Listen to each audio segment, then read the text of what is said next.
left a few minutes ago.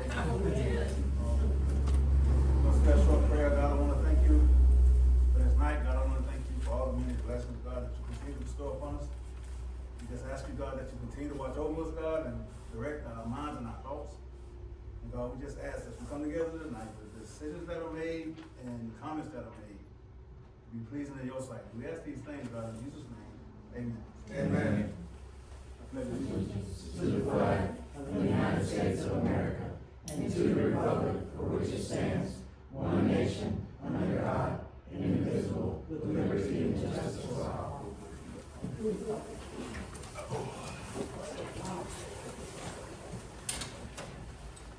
Once again, welcome. We'll start this meeting January 5th. Is it clear? No. January 20th. I'd love to. 2023. We'll start with a roll call. Chief DiMaggio. Here. Attorney Walker. Here. Deputy Clerk Enzo. Here. Public Works Director Stacy. Here. Town Manager. Here. Councilman Reggie Stacy. Here. Councilwoman Rachel Weeks. Here. Councilman Franklin Schuler. Here. I'm here, and Vice Mayor Virginia Phillips. Here. First item of business is the approval of the agendas. I make a motion that we approve the agenda. Second motion. I have a motion and a second, all in favor? Aye. Any opposed? Motion carries. Our second item will be approval of the minutes of the January 5th council meeting. I make the motion to approve the minutes of the council meeting for January 5th, 2025. Sorry, that would have been 26, sorry. I have a motion, we'll change that to 26, but I have a motion and a second, all in favor? Aye. Any approved? Approved? Any opposed? Motion carried. All right, do we have any public participation? We do have a couple, I'm gonna go with the first one first, and do understand we're not making any decisions on this tonight, but you're welcome to speak anyway. Kim Swift of 11551 Northeast 51st Place. Oh, you want me to go now? Yeah, great, okay. And we can either stand there or stand there, we've absconded with the podium over there, sorry. As long as you don't mess with this computer, you probably Yeah. stand there. But- Make you feel comfortable. Yeah, I haven't met most of you, so my name is Kim Swift. I'm a resident of Bronson. I also have an extensive background in reservoir engineering from 14 years of experience in Schlumberger.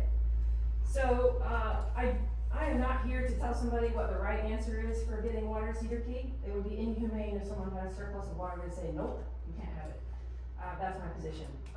But I am here to just share what I think is important for the council to understand about reservoir engineers from the perspective of well tests, what you can and can't know from it, and what other questions you might want to consider in particular, what things you might want to put in place so that if a yes is made, you don't result in unintended consequences that essentially rob Peter to pay Paul. Okay?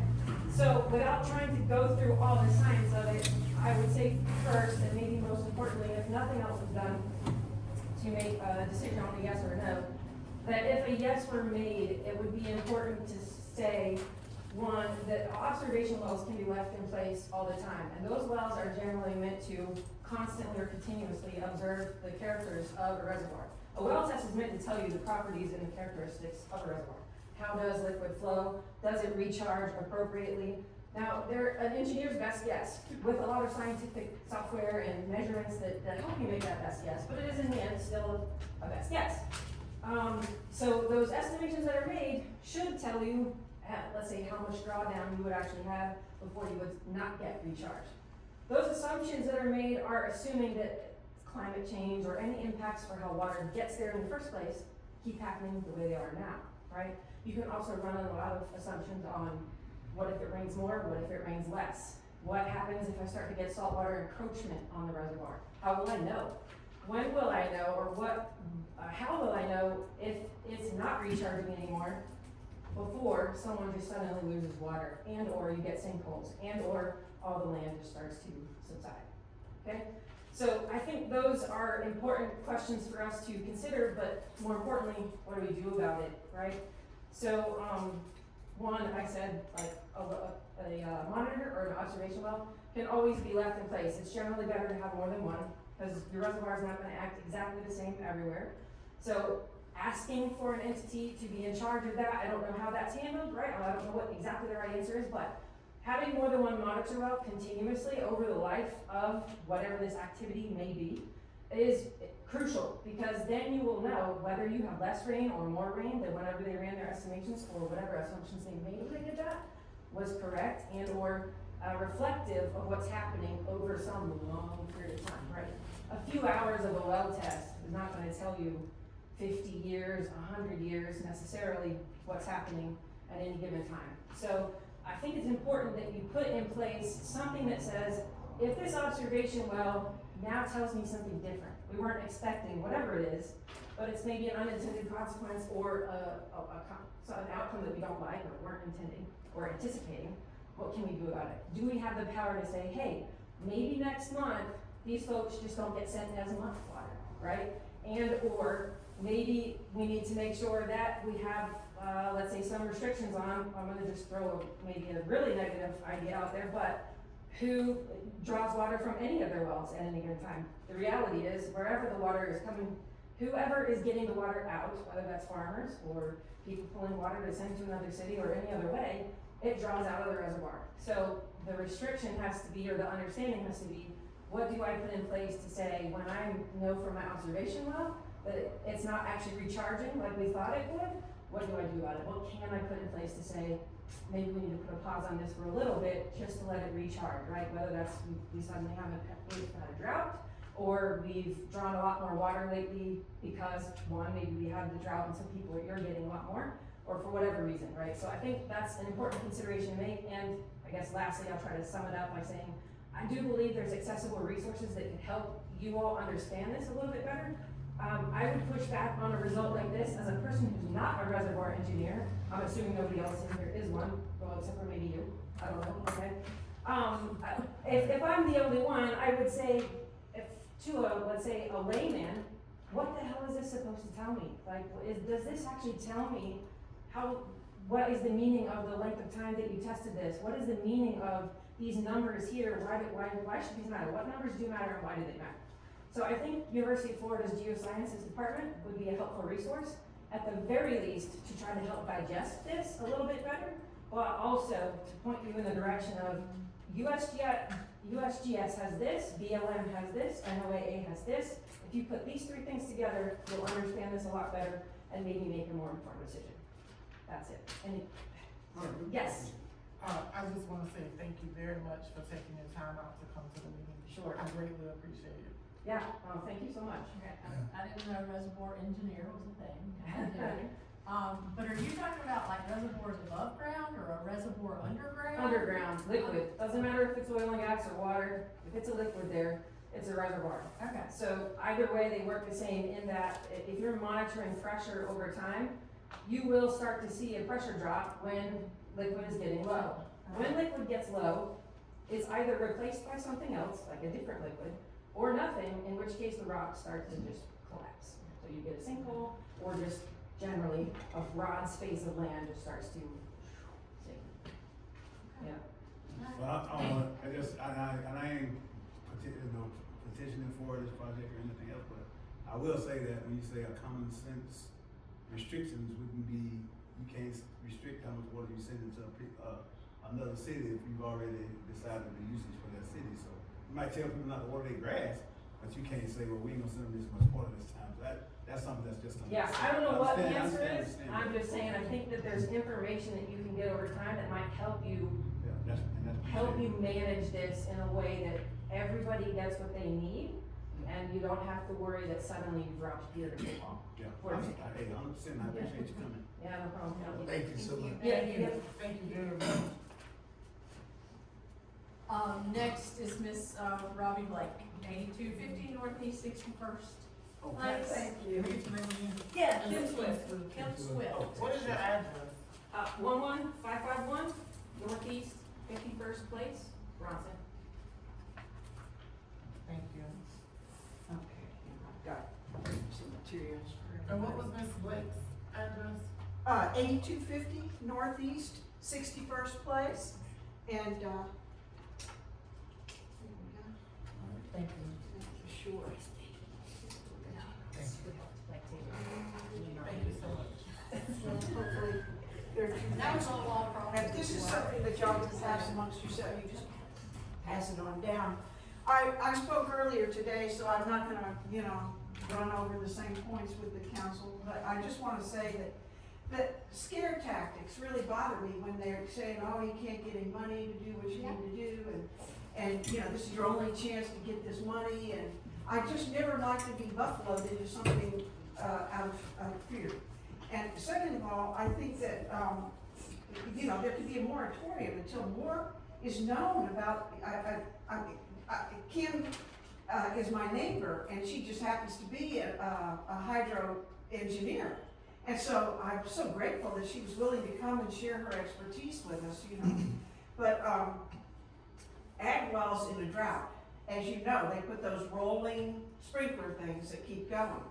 And those agricultural wells, and we've got more than 100 I know of in Levy County, they start drawing more water, and then all of a sudden, whatever seemed okay during that 4 or 5 hours, isn't okay.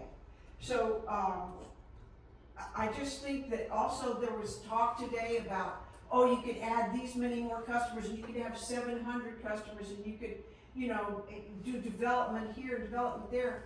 One of the things that has made Bronson, especially, for my 49 years being here, 48, 49, who's counting, but, it's just such a lovely spot, nice place to be, good community, people stick together, the families are all involved here. So, why would you want to turn this into something like Crystal River or Waccassassa Springs or all that coming this way?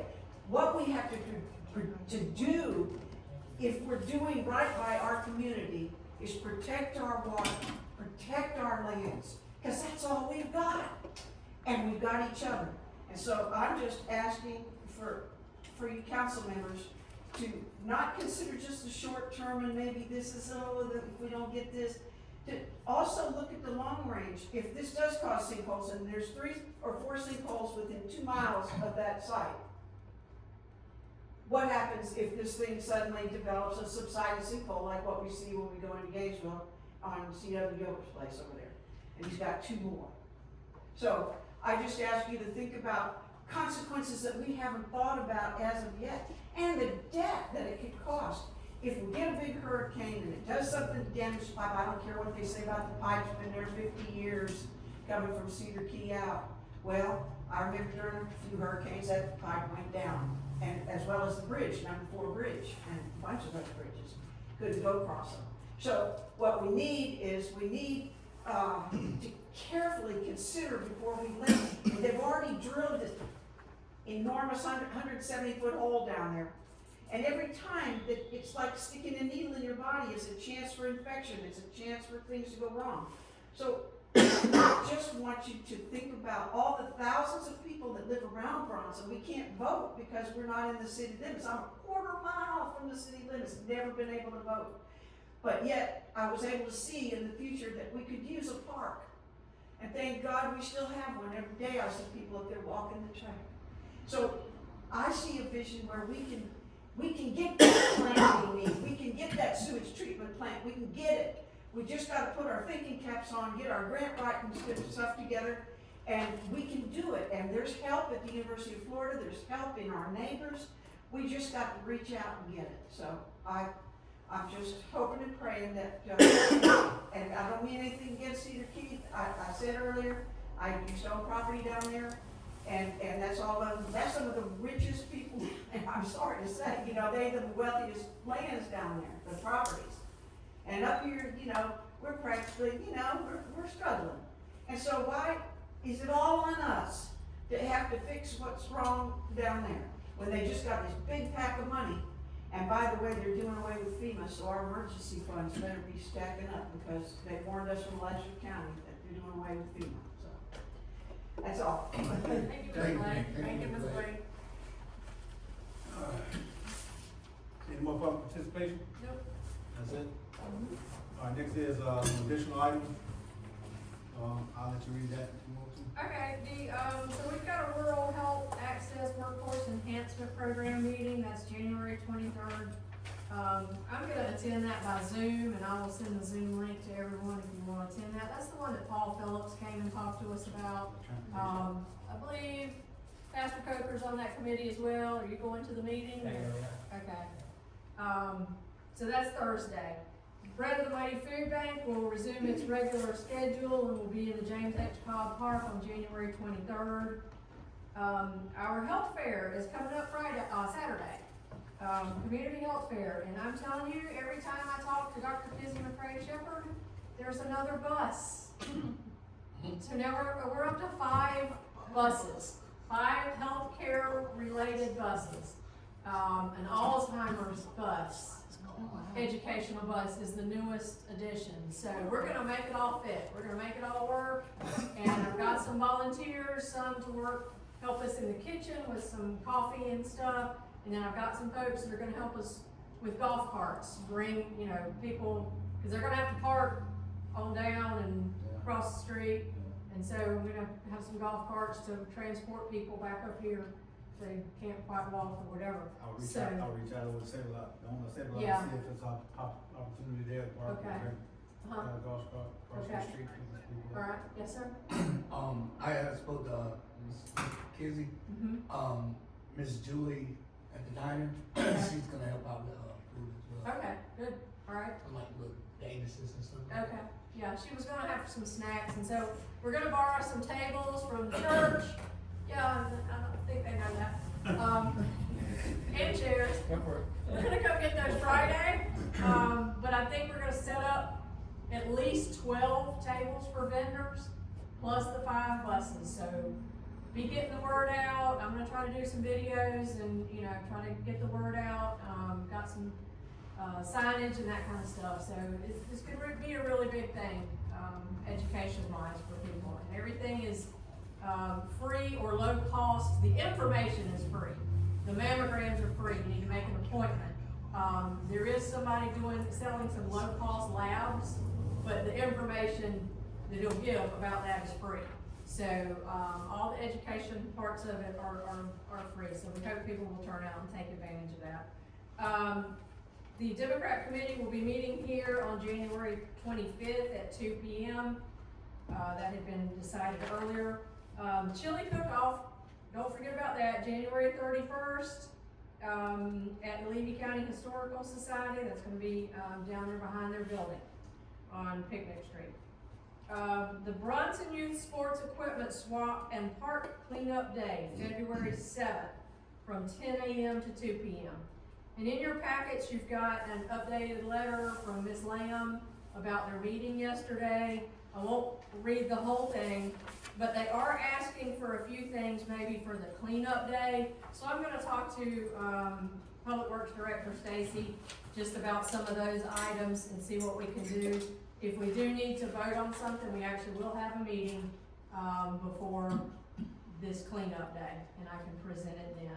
But I don't think it's very, it's very much. I think, we can easily do some of those things. Also an equipment swap, if you know anybody that's got used equipment that's in good shape for these kids to be able to use. The Bronson FFA Alumni Food Fest is February 27th at the First Baptist Church Fellowship Hall. And dinner starts at 5:30 p.m. with a cake auction to follow. And all proceeds for that go to the scholarship fund. And that is all I have for informational items. So we can start with our first speaker. You ready? Yeah, I'm ready. And our first speaker is Mr. Robert Belcher from Dewberry Engineering. Thank you guys. We're gonna tag team this a little bit. Amy Tracy, my associate, is going to speak as well, so we're gonna try not to bore you too much, but I want to thank you guys all for the opportunity to be here today. My intent here today is to provide you guys information so you can make an informed decision. Ultimately, at the end of the day, we all understand Bronson needs to do what's best for Bronson, and this is an opportunity to work collaboratively with other folks in this community, in this area, to hopefully solve everybody's concerns and issues. So with that, I'm happy to take questions as we go along this. and talk about things however you like, Mr. Mayor. Floors, I'll leave it to you. So just real quick, and I don't know if everybody can see the screen, I apologize if I'm in your way, but, you know, what is W3C building? We're looking at building a new water treatment plant, 500,000 gallons per day, a new wastewater treatment plant at 400,000 gallons per day of treatment, and approximately 35 miles from Bronson down to Cedar Peak. Along each of those two dots there, you'll see there will be a regional pump station to collect wastewater and pump it back up. And the pipeline going down will be pumped straight down into the receiving systems for either Otter Creek or Cedar Peak. Point of note, the determination of the pipeline that's shown here on this graphic on the left stops at about 7 miles outside of the city of Cedar Peak, which is where their wells are currently today. The pipeline from 7 miles in will continue to be the same pipeline that's been there today. It's been there for the last 50 years. That's actually bored under the water and back up, and so it does not hang from the bridges. And it'll be very similar type technology that they see today. And so that is in essence the overall program that we're looking at trying to do. Just fine. Okay. I'll step back.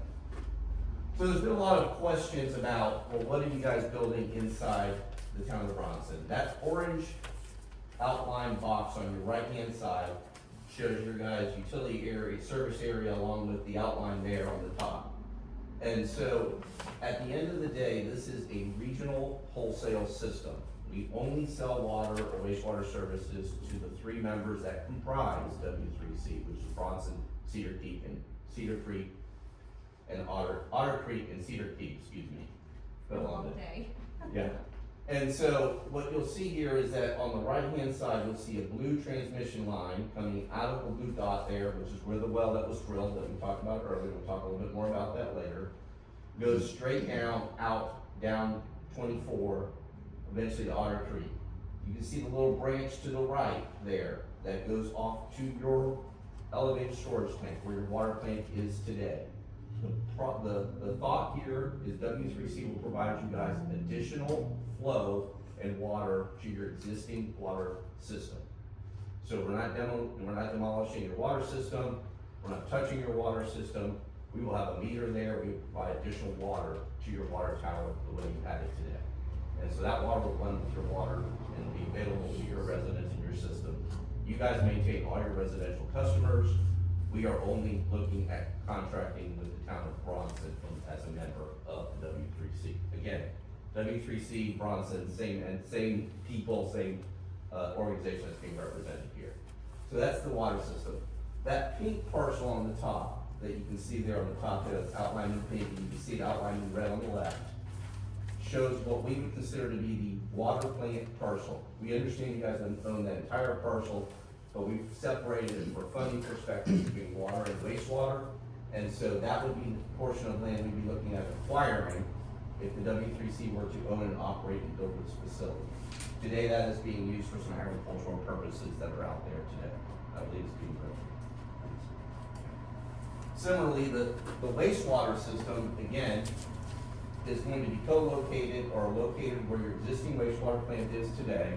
And I'm going to use my arrow here to hopefully point. Right here is your wastewater plant in the aerial outline in black there.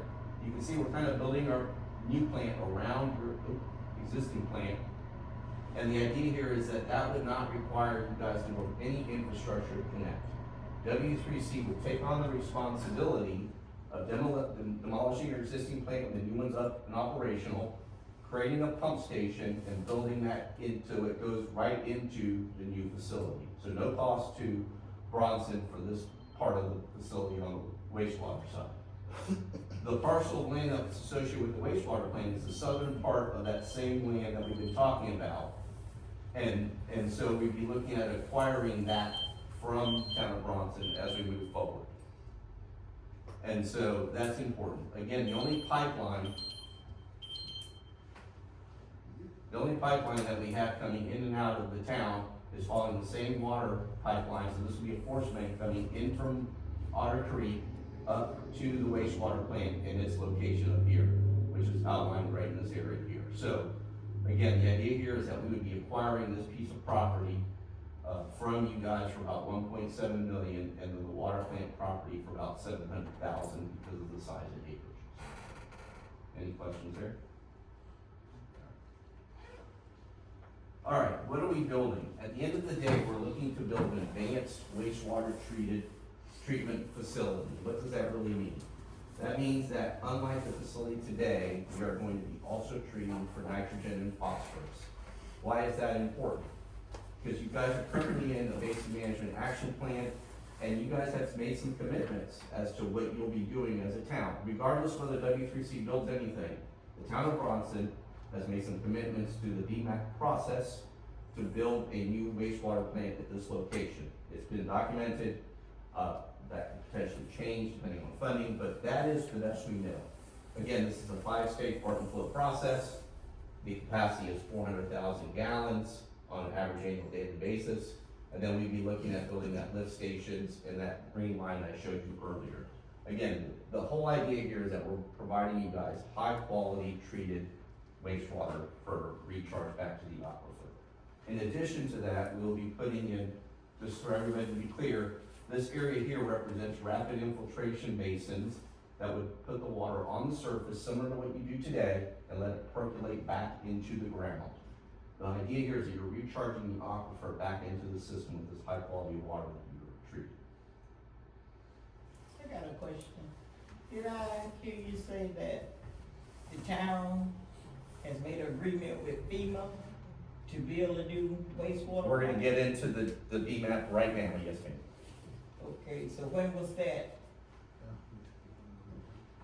I'm gonna turn the floor over to Miss Amy Tracy, who's gonna talk about that. My name is Miss Amy Tracy. I'm with Dewberry, and the reason that I've been asked to do these particular side set is because of my background with the state of Florida. So about 10 years ago or so, I left the state of Florida and I went to work for an engineering firm, and I was the Basin Management Action Plan Coordinator. So I was responsible for the implementation of 2 of these BMAPs, and the first 2. So I have an understanding of what that process is. And I wish I could say it was super simple, but unfortunately it's not. But I'm gonna try today to make it understandable so we understand why and what it is. So this map, and I know it's kind of hard to see, so I'm gonna put up the light just so you can see it a little bit. Everybody still see okay? Okay. So what all these colors represent is they represent either wetlands, which you cannot build in, right? The state prohibits that to wet. It represents the wildlife corridor, so that is conservation lands that the state has put an easement over somebody's property, that it belongs to the public and they can't develop it. Also, we have here our state public lands. So what you see is, what you guys already know, is that there's not much room for development. There's a small pocket right now existing in Sumter and in Rosewood. There's some room around Otter Creek in which they could develop. And then of course, Bronson is not with that same limitation. So when you look at this, you say, well, you know, what does this, you know, why are we doing this? Well, in part we're doing it because there are so many environmentally sensitive lands. So Otter Creek, because of where they're located, it's so wet there, it's not a good place for a wastewater treatment plant because it's too wet, right? And so that's not a good place to be able to put it. And you can kind of see that here, is it's really wet, like the further you get towards the coast. And they're environmental sensitive land, so you can't just go building whatever you want, wherever you want. The other is that the idea is that by going it together as a community of multiples, that you would do an economy of scale. So it's less money overall if everybody participates in a shared solution. And we'll talk a little bit more about that. What you see on this graph is the data that we have gotten from the city of Bronson on the water that we provide. So what you see is that you have this black line that goes up and down, up and down, up and down, and then y'all had like a crazy spike in 2023. And so you can see that the orange line is what we are saying that we believe you may need supplemental water. Because as of right now, what this is showing is that your water treatment plant is about at what it can handle for other people. And you're gonna have to make an improvement to that water plant. So if y'all wanna have a Publix, right? Or if you want to have a Dollar General, you have to provide water and wastewater services for a medical center. What this graph shows us is that the W3C is intending to provide, as Robert said, additional water, not taking your stuff down, but providing you additional water to make up the difference so that you don't end up with a whole new plant. Or, should you decide not to, this graph shows you that somewhere in the near future, you may need to increase the capacity of this in order to serve more customers. Because as you can see, with that black line, you guys are already spiking up with what you can actually provide based on what the Department of Health has said that you guys are permitted in order to provide to your community. So that's what this graph is talking about. Is it showing you the black is what you have, the orange is what we're saying is supplemental, and then that purple line, that's what the Department of Health said that your plant is built to be able to serve. Now this is your wastewater plant, and you're right, ma'am, nobody wants to see a whole bunch of development come in. Nobody in the state of Florida wants to see that, but we're all watching Paradise get paved over really quickly.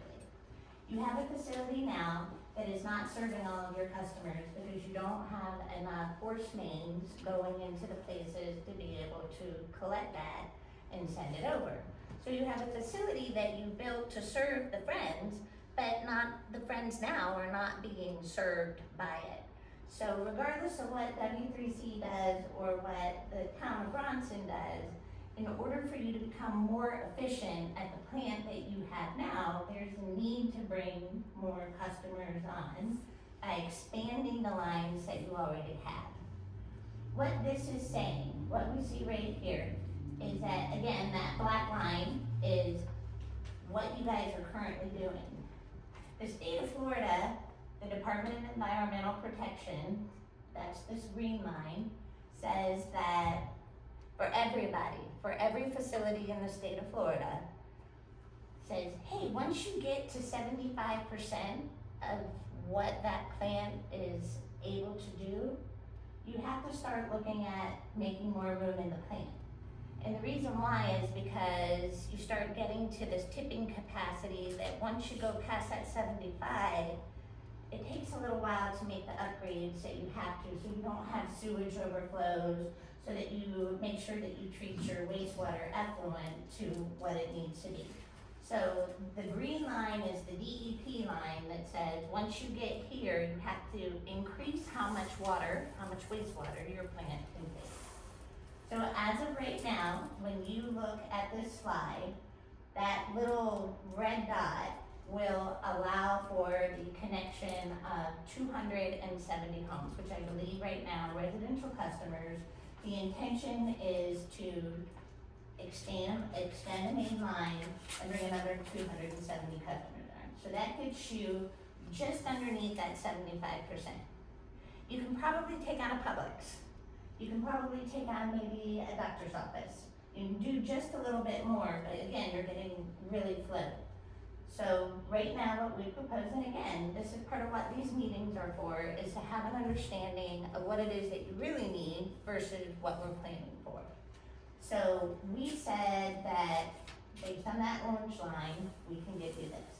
We're expecting, Bronson, should you decide that you want to continue with this, that you're gonna come back and say, we don't need all that. We want 270 customers, we maybe wanna add 50 more, and then we want an opportunity to put a Publix or a Family Dollar. But as of right now, you have enough capacity to serve the people you have. You can bring another 270 people on, but after that, you're gonna have to start making some decisions. Now, one of the things that I wanna talk about is that you've heard about the VMAP, and even though we have capacity, we're gonna talk about what you have right now isn't going to be okay in the future. But based on the data that we had at the time, we said initially, we had to divide up how we were gonna do the cost. So we said, Bronson and Cedar Key, you guys have the majority of the needs, and Otter Creek is this. Again, these numbers we expect to change as we get more information about what you really need. So what the heck is a BMAP? Why does it matter, and who's doing this? A Basin Management Action Plan is what the state of Florida has devised as a way of implementing the Environmental Protection Agency's Clean Water Act. Anybody remember the 70s when the fire happened in the river? Why, does any of you remember that? You know what I'm talking about. So EPA came in the 70s and started putting in environmental rules that said we had to do certain things in order to protect our water quality.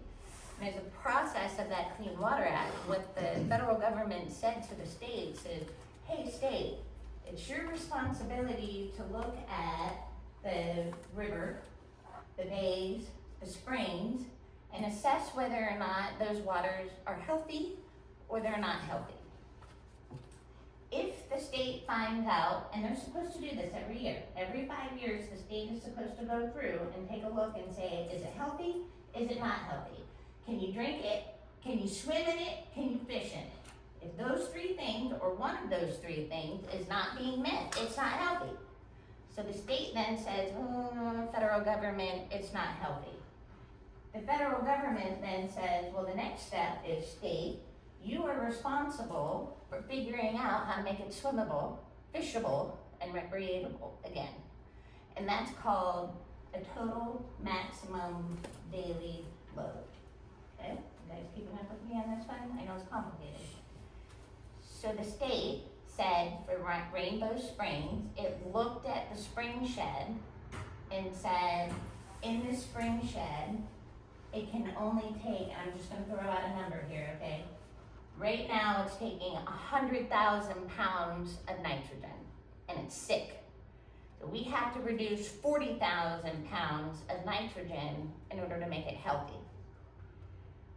So they write a total maximum daily load that says, we did the assessment, this is how much it has to be reduced. The Basin Management Action Plan is the state of Florida's legal authority to implement the total maximum daily load through projects and funding. So this Basin Management Action Plan for Rainbow Springs, and there's several of them across the state, is a legal document that then the DEP, the Department of Environmental Protection, goes back to Levy County, Williston, anybody who has a facility permit or has a stormwater permit, and it makes the connection to the compliance at the permit, okay? So when we're talking about this Basin Management Action Plan, all it really is a regulatory document that spells out what each individual entity within a specific geographic territory has a responsibility to do something. In this case for Rainbow Springs, there was a series of Basin Management Action Plans that the state had already adopted. And environmental groups said, it's not stringent enough. You have not asked anybody to actually do anything, and they legally challenged the state of Florida. This last year, the state has completed reevaluating the Rainbow Springs VMAP, the Swanee River VMAP, and they have increased the activities and the requirements behind it. So there's a Rainbow Springs VMAP that precedes the one that we're looking at right now that has a whole bunch of stuff, but it didn't have specific actions like this one is going to, where they're coming back on the individual facilities and they're going to ask you for reductions. It is not just us. Jacksonville, Gainesville, Indian River County, there's not a county in the state that is not being impacted at some level. So this isn't pick on, right, this area at all. So what does this mean? This means that in 2028, according to this document, the state of Florida has said that the town of Bronson needs to reduce your nitrogen loading by 1,042 pounds. By 2033, that needs to increase to 2,779, and by 2038, you need to hit 3,400 pounds. How do you do that? Typically, it's done at your wastewater treatment plant. As Robert said earlier, most plants in the state of Florida are not at this advanced level, but we're all trying to figure out how to get there, and it's expensive. You can also do the phase out of septic tanks. If you live in a spring shed, the state of Florida is saying that you can't have a normal septic tank anymore. So what does that look like? If your drain field fails and you wanna go to the Department of Health and you want to get a septic tank repair permit, or you wanna get your drain field replaced, the Department of Health is gonna tell you that you have to put an advanced septic tank in. That means either a mound and more, or a more sophisticated grinder pump. That's how that's gonna work. That's how they're gonna enforce it, is through the Department of Health. These numbers are based on a flow. So remember when we were talking about this slide here, right?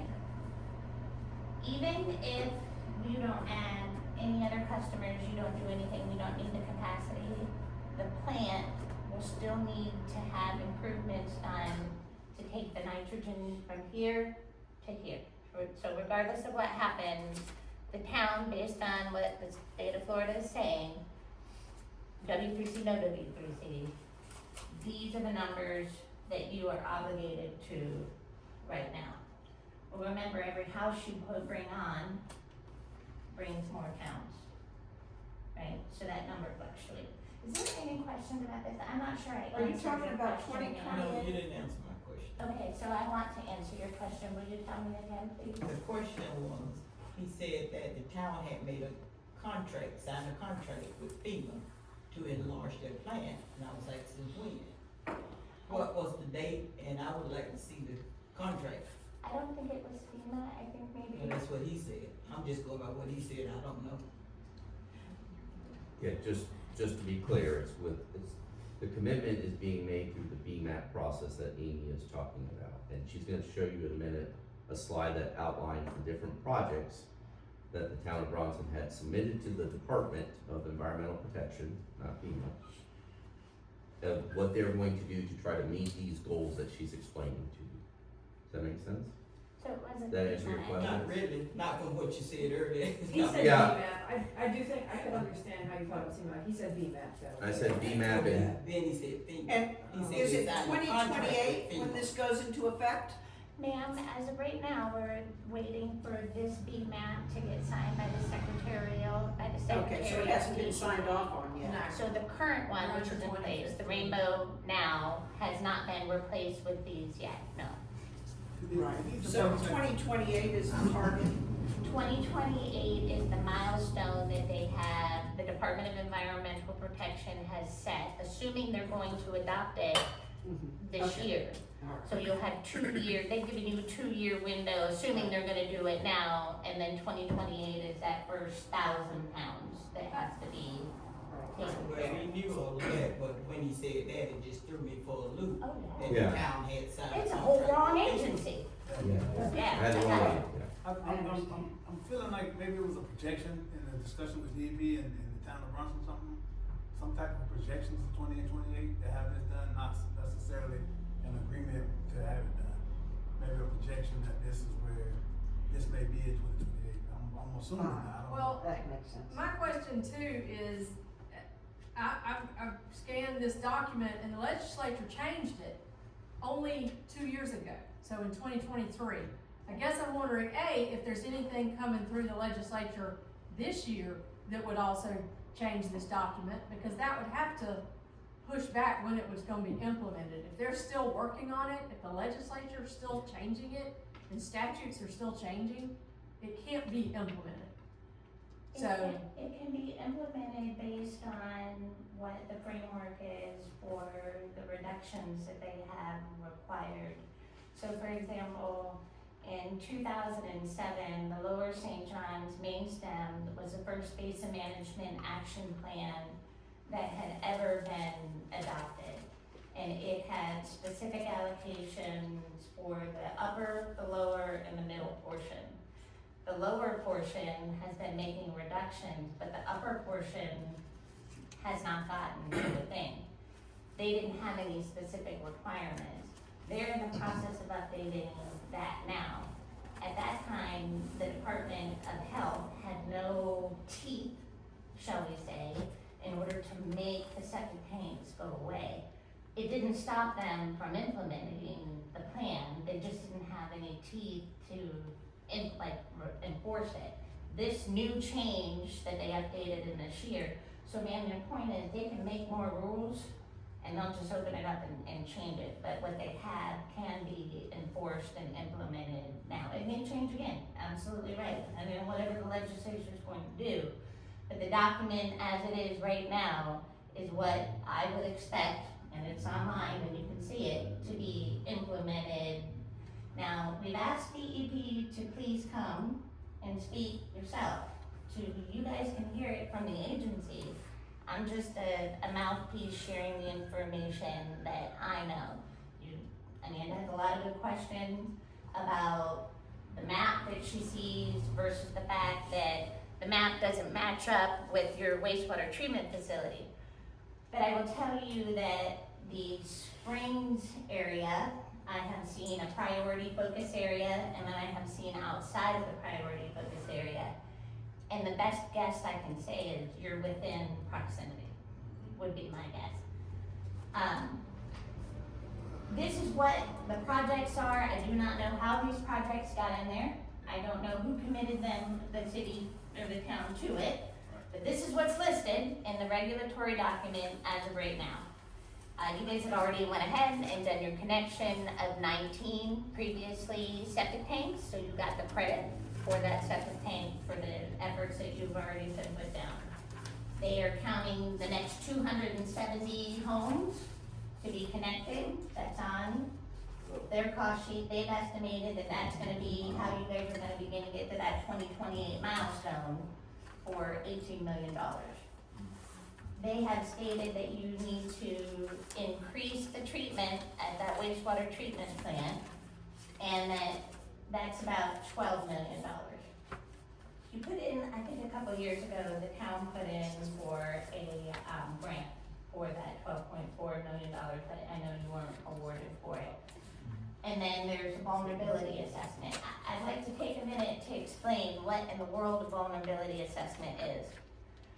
The state of Florida, a couple of years ago after the hurricanes, got a lot of funding and asked communities to please take a look at where your emergency centers are, where your wastewater treatment plants are, where your hospital grids are, and do an evaluation of flooding and needs, and they were paying for it. Most of this assessment is not coming from our local communities, it's coming from money from the state. Why this is important is because the next step is the state will provide dollars to offset the cost for design and construction. So if we know that we need to make some infrastructure upgrades, whether it's water, wastewater, or other things, right? But this is important because it opens up the door for this community to say, well, we identified this as a need to help get your grant money to be able to offset the cost of it. And so that's part of the reason why you see this on here, is because the expectation is that the town is gonna do this so that they qualify for the extra dollars to be able to implement the project. Yes, I ma'am? got a question. Can you go back to the previous screen that you had before that one, please? This one? Yes, ma'am. Alright, so say for example, if we didn't have nothing to do with this W3C, like we didn't know it existed, and I see right here it says something about the implements of the reducing of nitrogen Yes. in the Levy County. So what would you do if there was no sewage W3C Yeah. involved, period? No, I got you. What would we do to reduce that nitrogen level?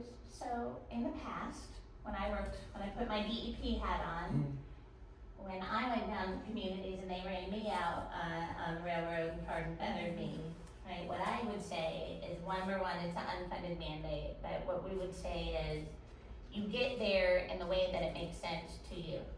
So for example, maybe you have, the school or the church, right? And maybe the school or the church doesn't have really good stormwater treatment, okay? So you, the town, could say, hey, we're gonna spend some money and we're gonna create a master stormwater pond, and we're going to run, right, our water, and we're gonna provide it treatment.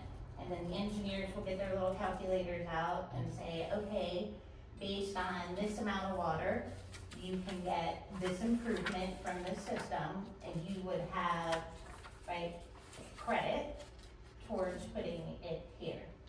All across the state, I do a lot of work in small towns, so in Polk County has very little wastewater treatment plants and a whole lot of septic tanks. So their problem is, even if I wanted to connect, I can't because I got nothing to connect to. So they're looking to partner with their neighbors in the same watershed area to try to determine, can they find stormwater? Can they, right, help buy into a project that's cost effective for them to be able to get to this? The department has somewhat changed their tone, in that you do the projects that make sense for you at your community, and they've gotten a little more prescriptive about what they would like to say. But I'm gonna say, I still believe that communities should do the projects that make sense to them. Now, so what is it, if I don't do anything, what happens to us, right? We can't do anything at all, what's gonna happen to us? Well, you can not get other funding because you have an obligation that you didn't need. So they could hold up or influence funding in other ways. They could penalize you in a fine through your wastewater treatment plant. There are things that the state could do to kind of force it, but they're not gonna start there, it's usually So, conversation. why are we kind of like, pretty much feel like we're like blackmail, like if we don't do this, we can't get this? But it's not just you, because remember, Levy County, Williston, And then- Alachua, they're and then- all in the same boat. And then, okay, we're connected to Williston and Chiefland, and we're Levy County. We're the heart of Levy County, so why is it so hard? And we got the resource. Yeah. So why is it so hard for us to get anything, or why they can't pay us for our resources? I'm with you, so can I get up on my soapbox? Yeah, go ahead. The Department of Environmental Protection has grant programs. It's called Alternative Water Supply, Stormwater. This is grant programs, cost share money, that has always historically existed for us little folks to get some funding to be able to offset our cost. That's how it's always worked. I've been doing this for 25 years. In the last 4 years, in the last 4 years, there's been a double down on taxation at the water management district. And so the legislature has said, we don't want you to be raising your millage rates, right? We don't want you to be costing people more money, right? So they started yanking back the budgets of the water management districts. And these were budgets that started investing in some of these smaller communities and these cost shares. What I have seen happen over the last 3 or 4 years is the same grant program that I was telling you about that DEP used to administer, that people like Jack's Beach, right, Plant City, Eagle Lake, small guys, small friends, now put in $50 million of that money is now going to the water management district to support a large regional project. So when you say we're not getting any funding, it's not just you. my upsetness is that it's happening across the entire state, where we are taking dollars that were genuinely meant to offset local community costs. And I mean, to be fair, the big regional projects benefit many of us, and they're really expensive, but they've started cross-contaminating what would the available dollars. So, and I'll talk a little bit about funding later, but it's not just you. So for example, the city of Jacksonville Beach, they have to get out of their surface water discharge. And so they came up with a plan, and they're good actors, right? They funded themselves, they haven't taken out loans, they have a little bit, they're paying as they go, they're doing a good job at keeping their money. They're figuring out how to do it. They got a $3 million grant from the Water Management District, but y'all, they never saw the grant. Because it switched over into this other process, and like Robert said, we don't know what goes on at the state or how they rank that, we're not privy to that, but your point is not unknown, and you're right, it's getting harder and harder for smaller folks to be able to get the funding that you need to be able to do things, in part why the three communities are working together, because Otter Creek gets special consideration. They, even though you guys are financially and economically disadvantaged in some ways, Otter Creek is worse off. So, according to the state, this isn't my judgment, I'm just saying according to the state.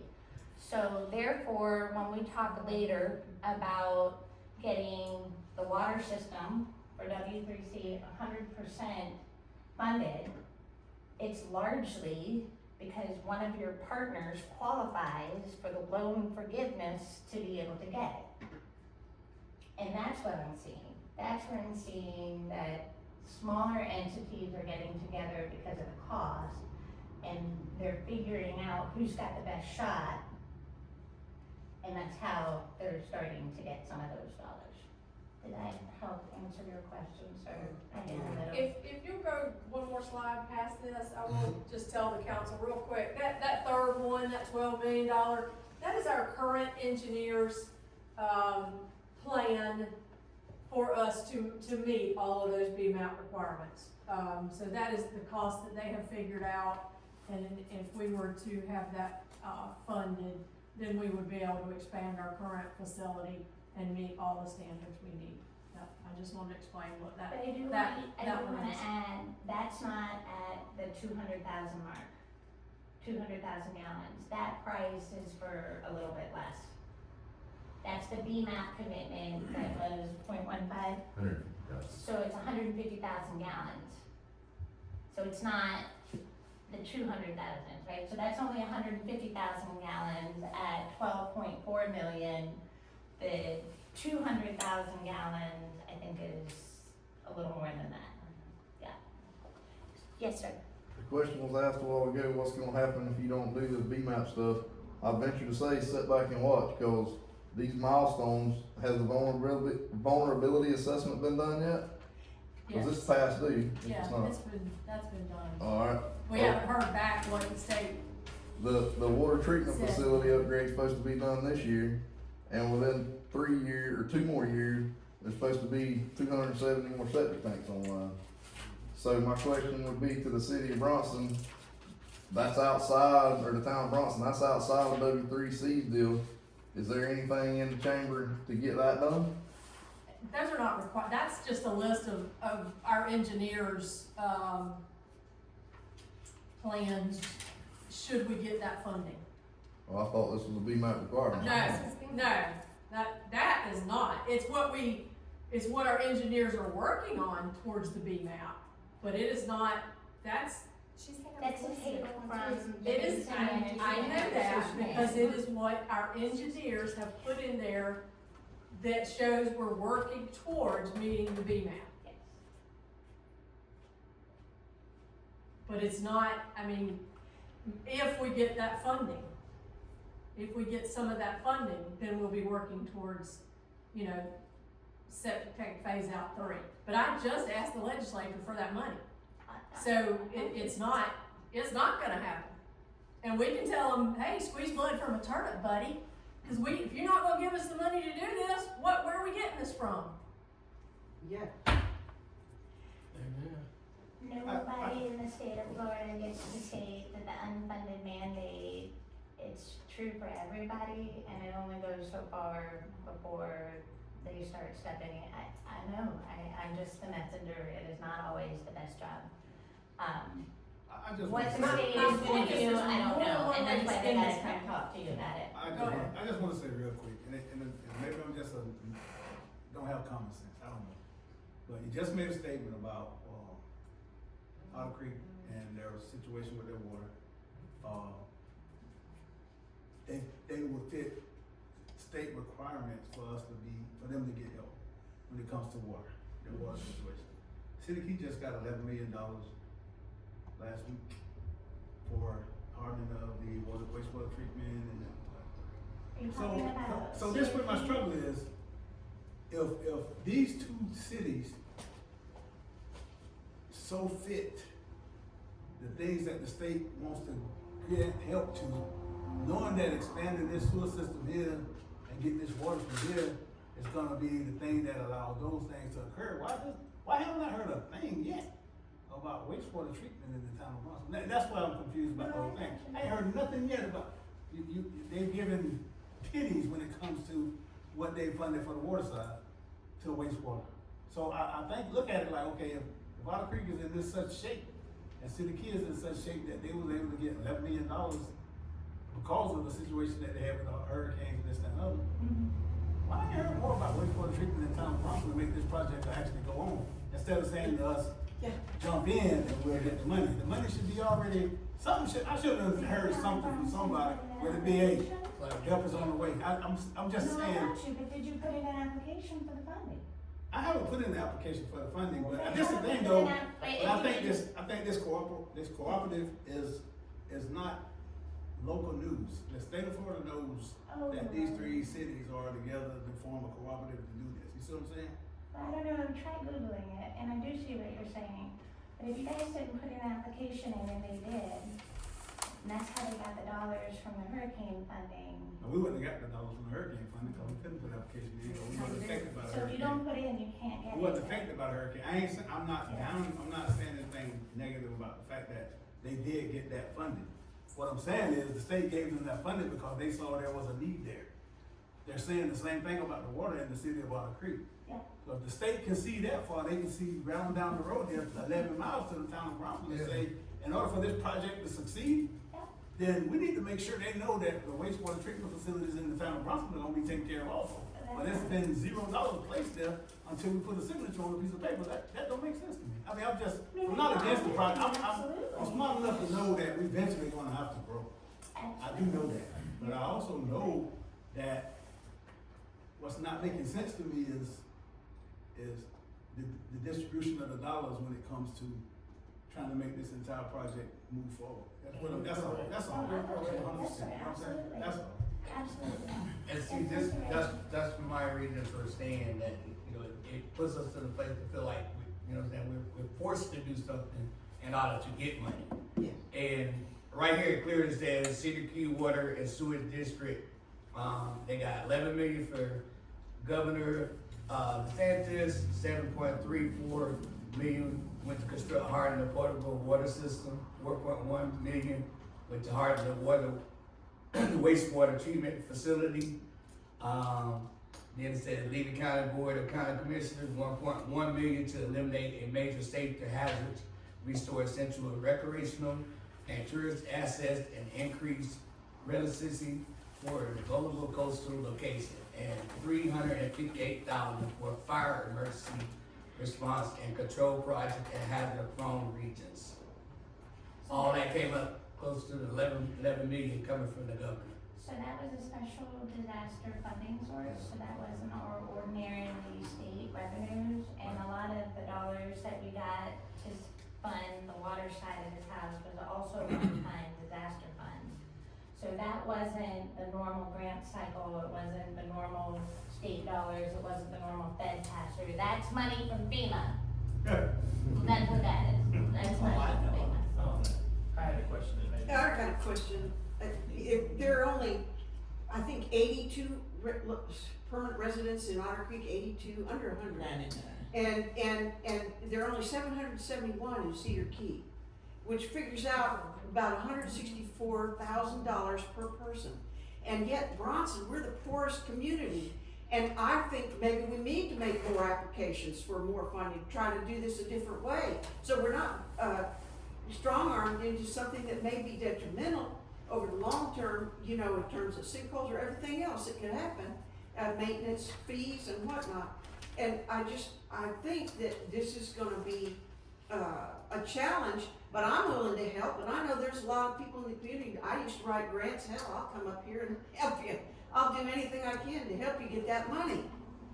Can I say real quick? I really don't wanna talk tonight because I want this to be you guys, but I do want to let you all know, since grant keeps coming up for Bronson, we are not on the spring list for those 270 hookups that we wanted, that we did apply for that, and we are not getting it right now. That came straight from Chris, who is an engineer at Swanee River Water Management. So right now, we have zero financial help as separate from W3C, okay? So we have none, and we will have to do something, that's all I have to say. That lady has to sign the appropriation. Yes, sir? Just my question, earlier I understood you guys are going next week to Tallahassee for like a meet with about funding. Yes. Will we have more idea about that variance request at that time, based after that meeting, I guess would be my question. So somewhat, that's a bit of a process. If you'll let me get to that Okay, slide, sorry. and then I'll answer Alright. that. Yes, sir. We want to hear from you. No, all good stuff. We're good. Good questions. All right, so we're gonna talk a little bit about the business plan.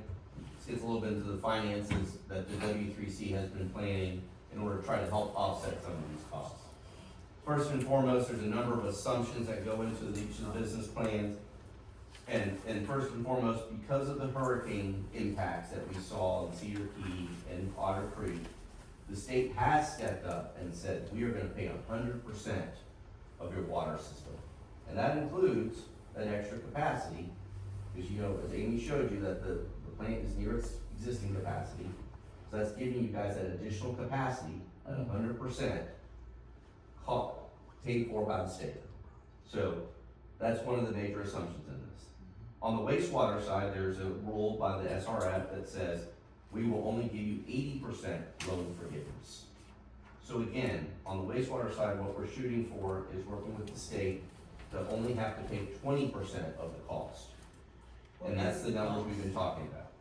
Can you tell us what the cost is? Yes, I'm gonna get to that. 30, 300 some million? Yes, ma'am.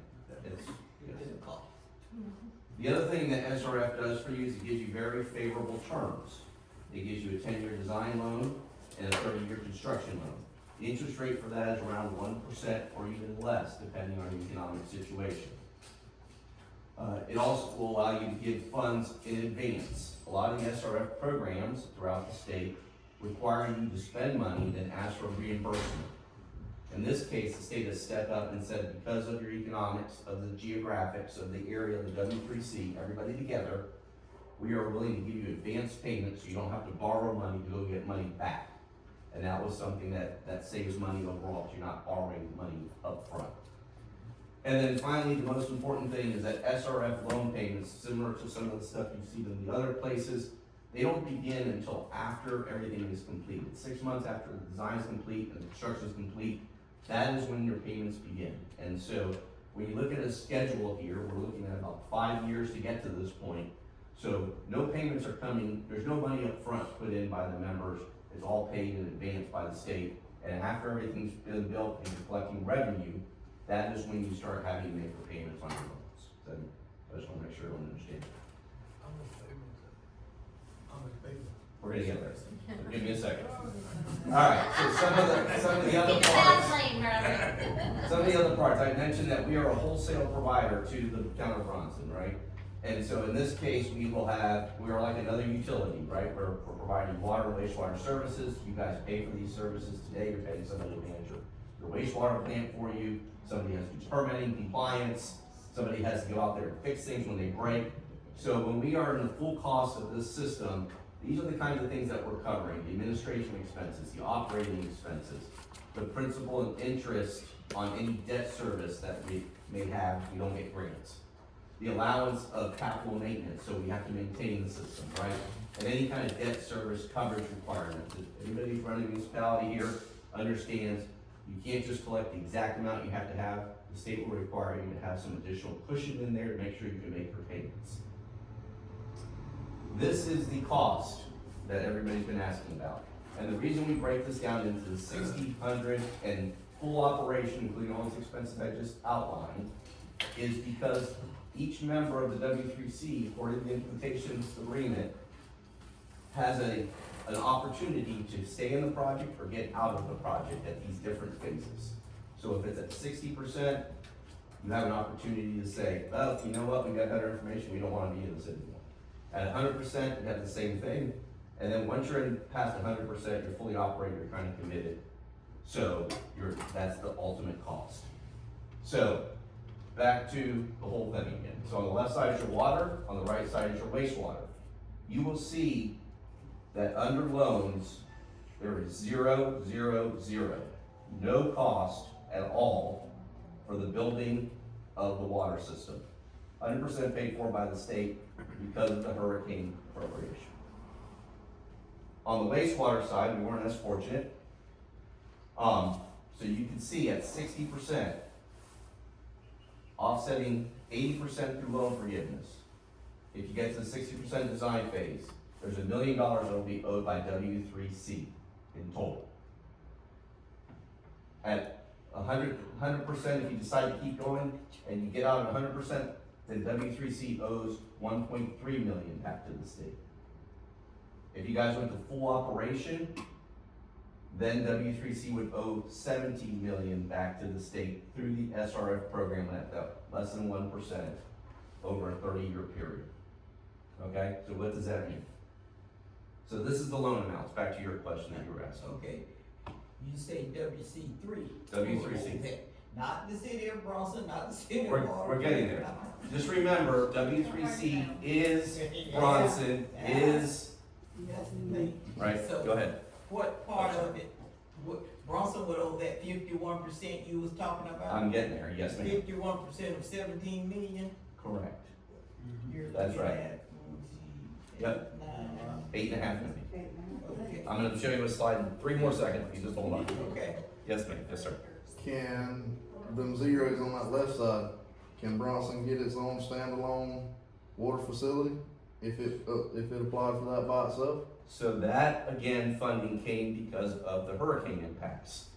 That funding is happening for you guys because you're teamed up with Cedar Key and Otter Creek.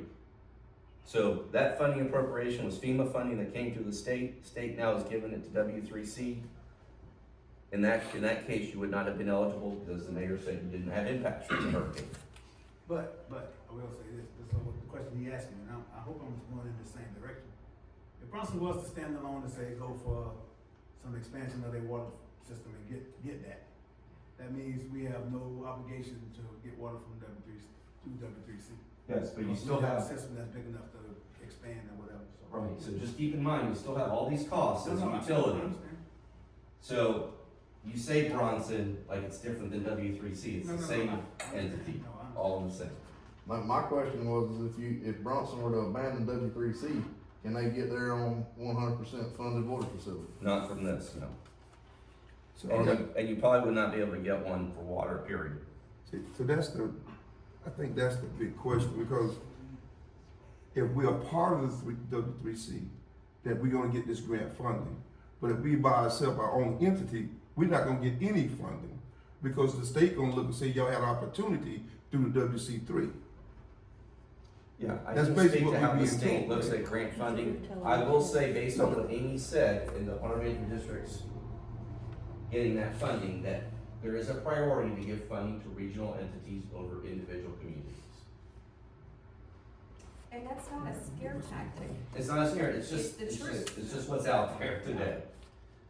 Well, but there's a fear that if we don't get this money, that there will be no other money, there's no chance. There's always a And we're chance. sunk, you know, just down out of luck. There's always a chance, but the grant process is extremely competitive. There's a lot of communities out there looking for money.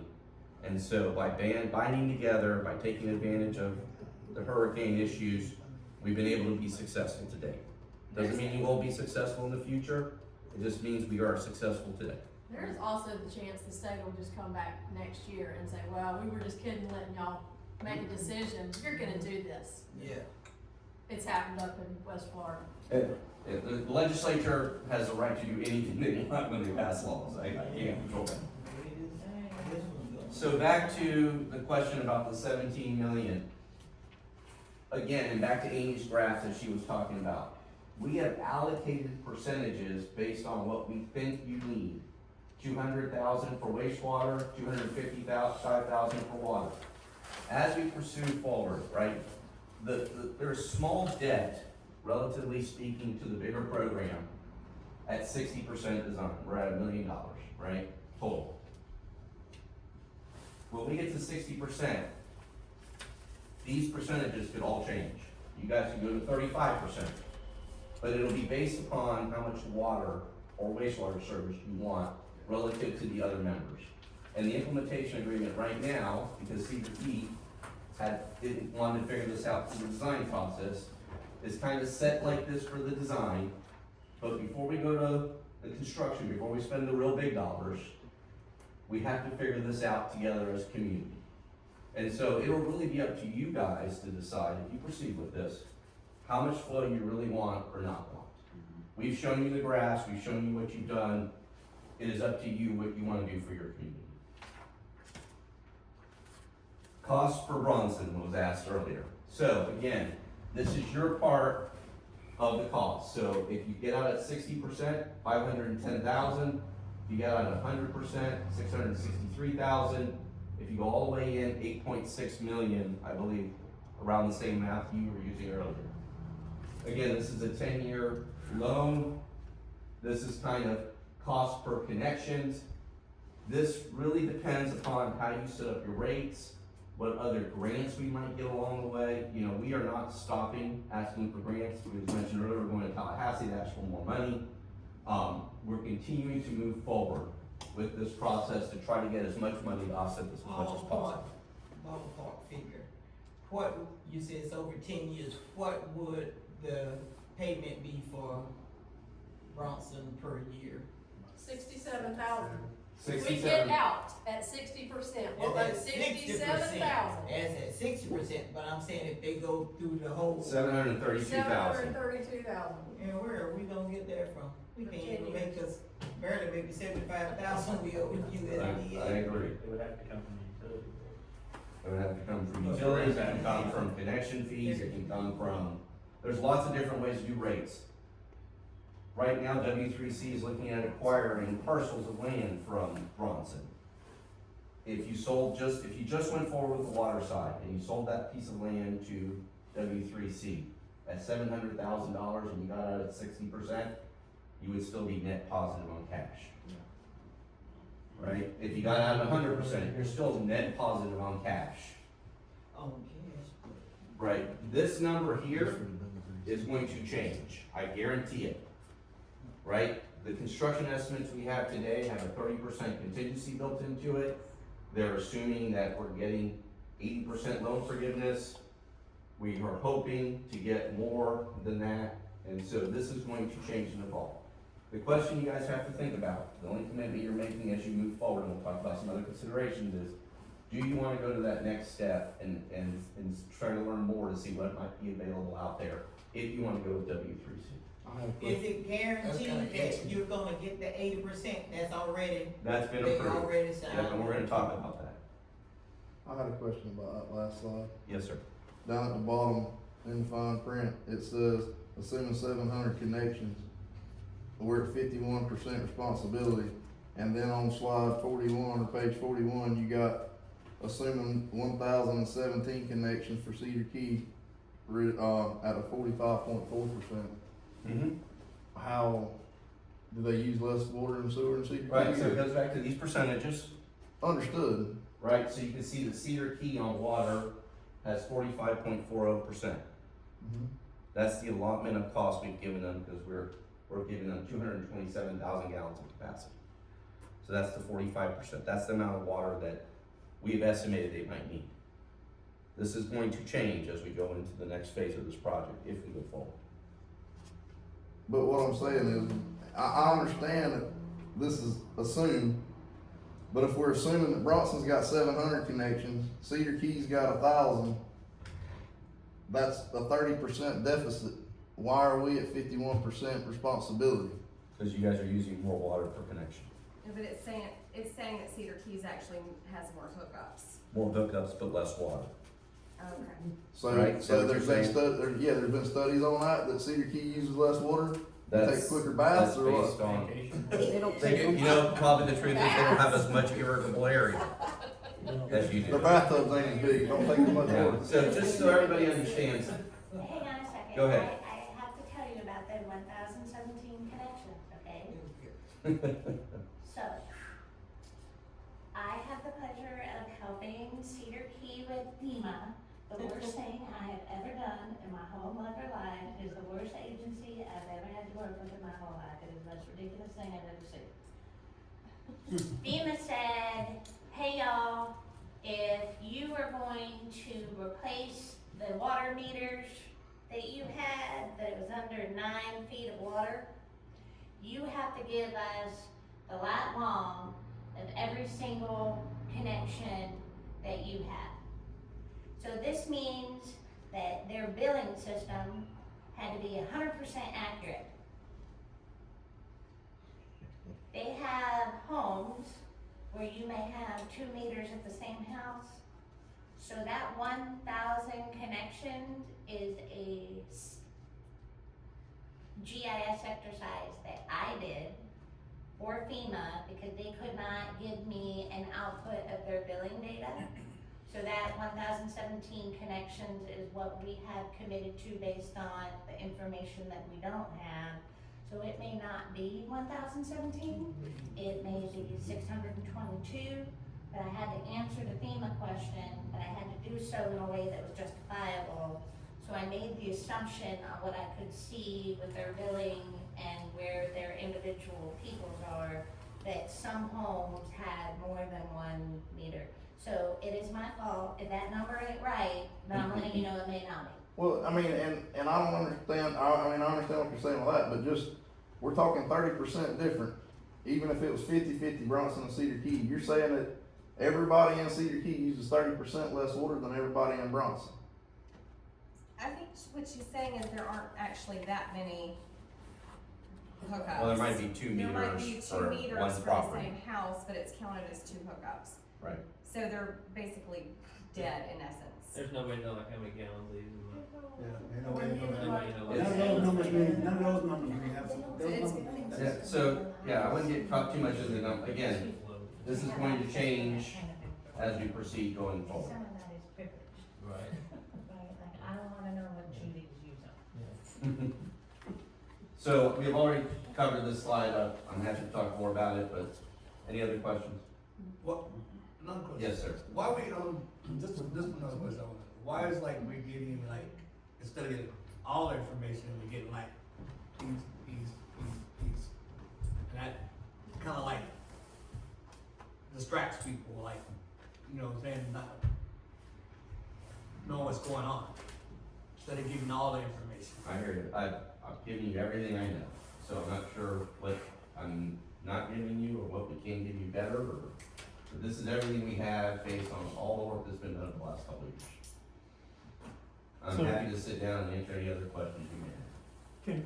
Can I ask something? Because Sure. I didn't come here to say anything tonight, but I can't help it. So you just said you're giving all the information you got. Yes, sir.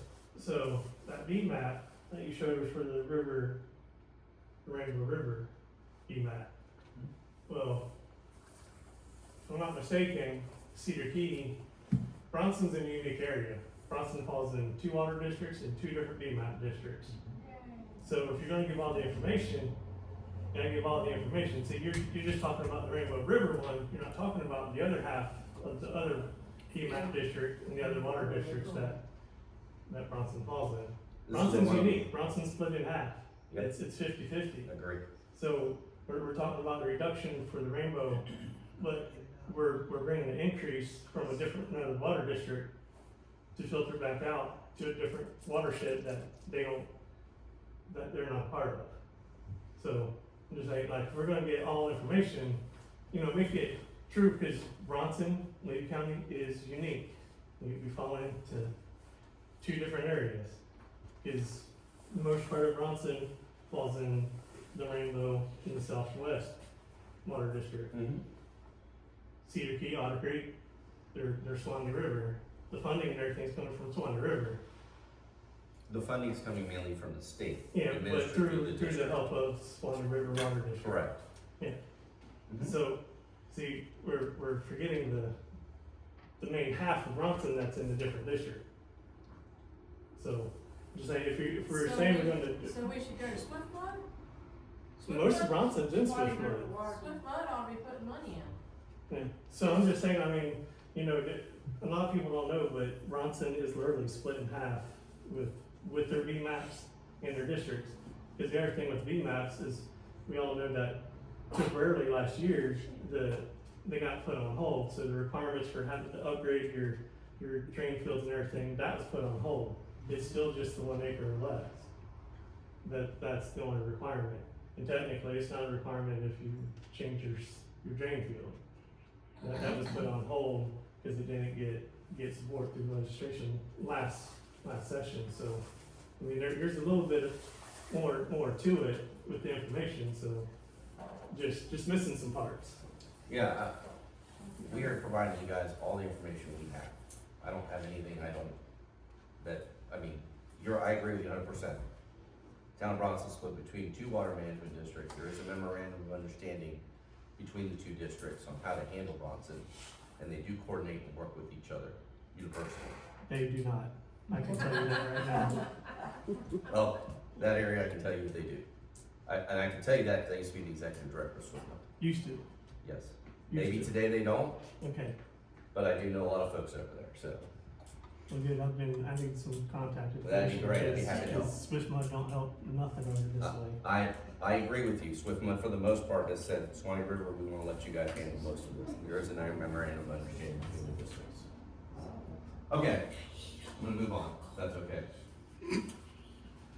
All right, some member benefits of being part of the BOWC. Obviously, as of all the work that's been today, has been at 0 cost to the town of Bronson. As a member, rather than a standalone entity, we've talked about funding opportunities for regional water supply authorities. As a matter of fact, W3C has been designated by the Secretary of DEP as a regional water supply authority. If you look at funding priorities, you can Google this. Regional water supply authorities typically get higher priorities than standalone entities. The solution that's been devised is there for 50 years, so we are not looking at short-term solutions. We're not looking at what's going to happen over the next year. We are looking at making sure that your communities are all successful for a 50-year period and that you have resilient water and wastewater services. We've talked a lot about the BMAPs and we've talked about the charts, so I don't need to hit that particularly again. And then finally, we talked about the idea that W3C is looking at acquiring property from Bronson at approximately $2.4 million in order to help acquire that property, those assets that is included in this program, and then also help you guys a little bit with some of your other liabilities you have out there today. So there's been a lot of questions about what are our other options, and so we kind of put this slide together so everybody can be aware of what's out there. The city of Dewberry 2 weeks ago opened up a bid for a brand new advanced wastewater treatment plant, similar to what we've been talking about, at a capacity of 1.2 million gallons per day, and those bids came in, the low bid came in at $79.4 million. If you chose to build your own facility with the same capacity at 204,000 gallons, that estimate, at that cost that we got from the market, is $13.5 million on your own. Your own engineer in your BMAP program back a couple years ago estimated, we talked about this already, 150,000 gallon capacity, less than what we're talking about giving you through W3C at $12.4 million.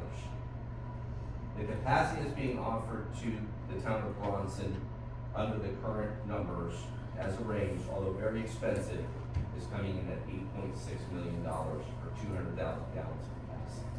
This is why we feel this is a good opportunity for you guys to consider.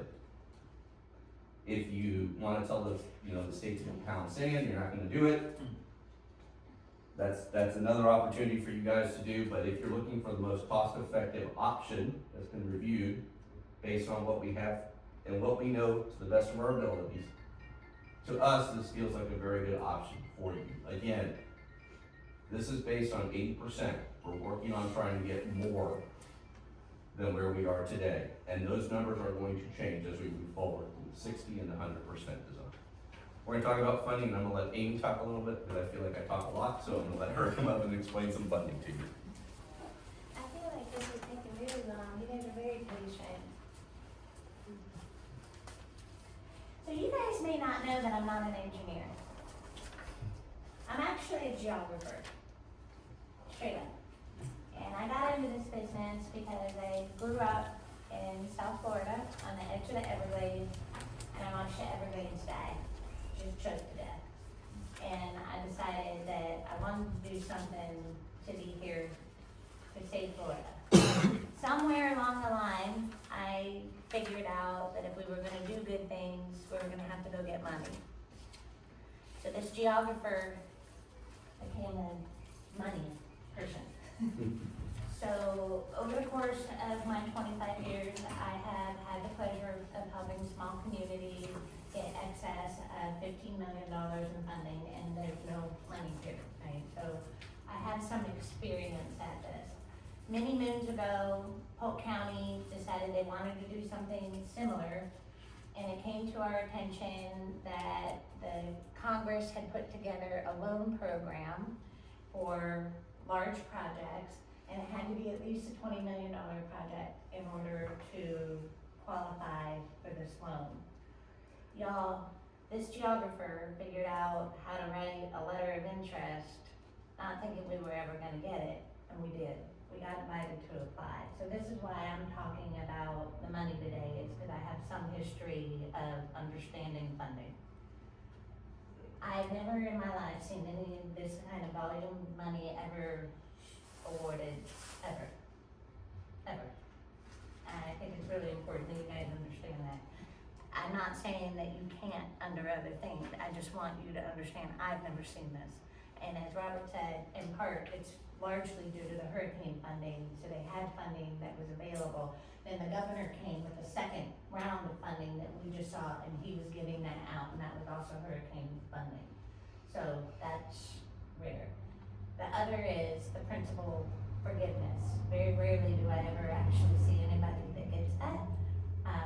So it was interesting to see that. So when we say that $42 million so far to date is huge, it genuinely is. That's no crap. It's the truth.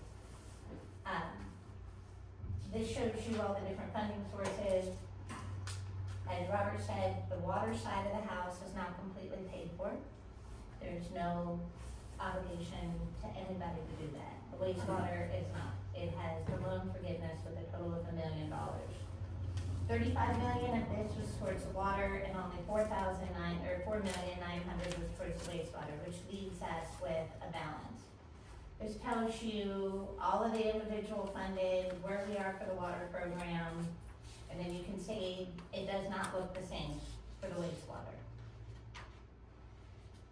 So Robert told you that the state of Florida says if we're gonna give money out in this loan forgiveness, we can't just give things out because we have places like, has anybody heard of the city of Winter Park? Okay. Winter Park got all this money and they're still a disaster. They didn't use it well. And so the state created, through the federal government, a requirement that we're only gonna give you so much, and you have to have skin in the game if you're gonna get it, to make sure that we have a good use of our public dollars. So in general, that makes sense, right? Is that if you're gonna get public dollars, you have to have some investment in it too, right? So if you get our tax dollars, then you as a local community gotta put up some of your own money. This makes sense. But it stops making sense for the W3C. You saw the numbers of what Robert just said, and the federal government requires that services be affordable. So the plan is to ask for what nobody else has ever asked for, nobody else has ever gotten, but we're gonna try for it. What has come to our attention is that in the federal rules, there is an opportunity for folks to ask for an exemption for this limitation of that 80%. Because the crap with the 80% is that if we go out and we get another $10 million, it just ratchets it down. It's almost like it's sand that you can never ever really get caught up in, and you can never actually get enough money to actually get there because it keeps changing the bar. It's still 80%, no matter what. Exactly. And this is what's made me nervous the whole time. Us too. Yeah. So, to your point, we have written a letter, we drafted it, we created what I would call a weight of evidence that states that the federal government has given the state the authority to entertain exceptions to the rule when petitioned by a community. We are going to exercise that right. We are going to write a letter to DEP and begin to work with them that basically says, you've already given $42 million towards this program. We are in for the skin. This is what we're doing, but if you don't give us an exception, it is not affordable for regular people to pay. So if we, the state, wants a 4,000 pound nitrogen reduction, then the state is going to have to grant the exception on that 20% and give us, this area, the opportunity to continue to raise our dollars, to be able to bring that loan amount down so that we can make it affordable. I can't promise you we're gonna get it, but when we go to Tallahassee, we're gonna start with our legislators, we're gonna start with the DEP, Representative Kemick, right? Mm-hmm. She was here, her aide was here today. We're intending on asking our federal representatives to also put the pressure on the state government that it makes sense to exercise this exception. Now, when you ask for exception, people get all freaked out because then they gotta do it for the neighbor, right? So it makes it really hard to get. This goes back to the fact that you guys have all bounded together and we've got 182 people in Otter Creek. Otter Creek will never in a million years be able to afford it. We can't afford it. So we're saying that there's very few places in the state of Florida that actually has the situation that we do related to our economic limitations. It isn't gonna get done on the first pass, but we have had some success. We have a bill right now that is to address the issue of pay to play. So when the Department of the Water Management District gives you a grant, they don't give you the grant and then you spend it. That is not how that works. They give you the money and then say, okay, you spend that money and you send me the invoice and I'll reimburse you for the invoice. Y'all don't have $10 million to front forward. You don't have $1 million to front forward. You don't have the money to pay for something and then wait to get reimbursed. So we have asked, and there's a bill on the floor that will allow us to have direct pay option so that we can get the money from the state and it doesn't have to be fronted.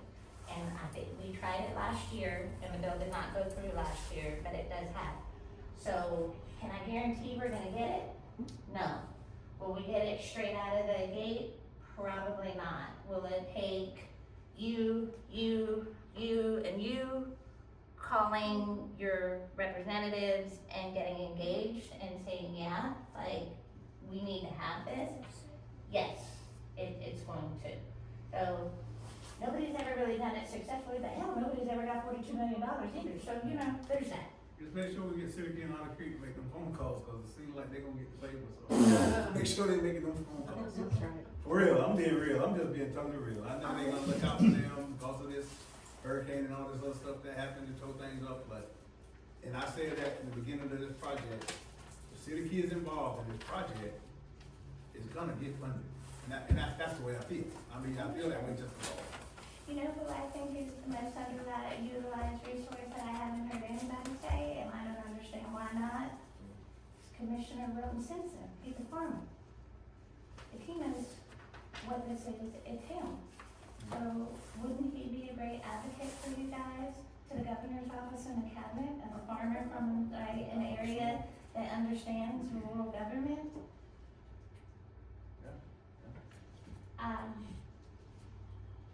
Are there any questions about this exception or the funding that we have received?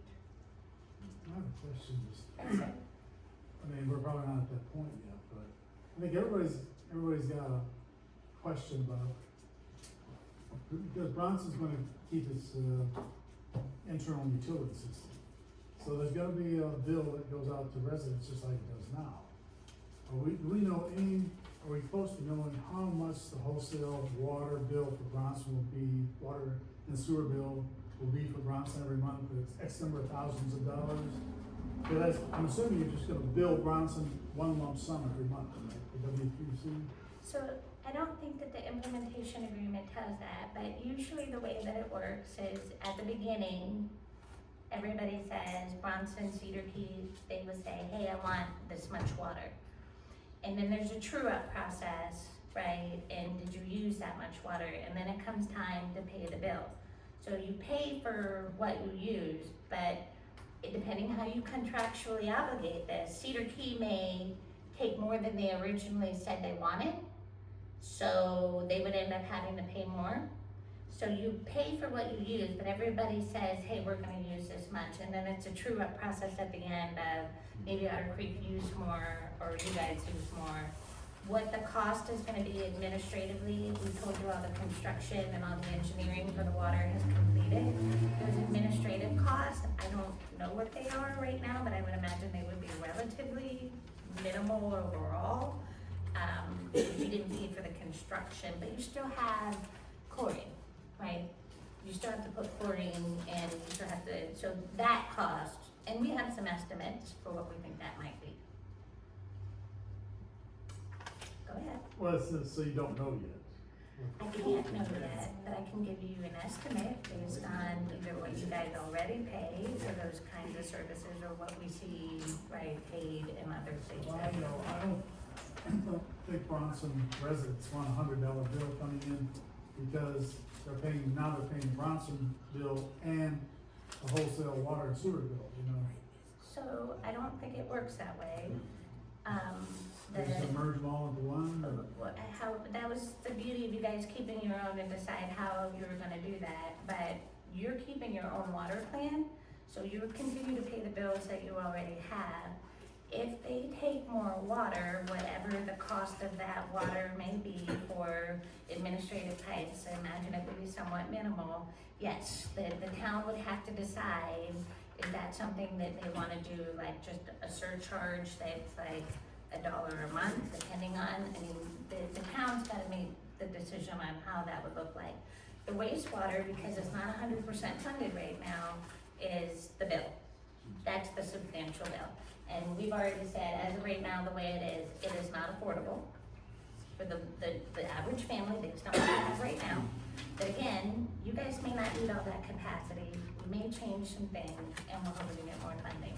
So if you're saying, can Dewberry give the town of Bronson how much money their water bill is going to be more based on the 100% paid for? No, I can't tell you exactly, but we could probably give you some general estimate based on what we've seen in other places, yes. And we've already done so for the wastewater side of the house, based on what we have. Yeah, fully operational, $87 per household. Because that's water and wastewater, that's total. So you'd like to see that split out? We can split it up between the water and wastewater. So that 87 per, you'd like to see, not for water and wastewater, you wanna see how much it is per household for water, and then how much it would be per household based on the customer. So you'd like to see it broke out, not 87 for everything, but how much it might be for water and how much it might be for wastewater? Well, 87 is a good number for me as far as what you're gonna be charging, what Bronson residents are gonna be paying for your W3C services. You know, but that number is going on top of what Bronson residents already pay.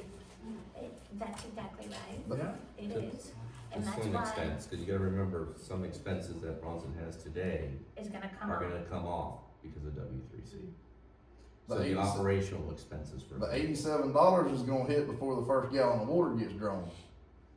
No, because we're going through SRF and it doesn't happen until after everything's. No, done. I understand, but your bill, if the town of Bronson's got X amount of hookups and they got a minimum amount of hookups,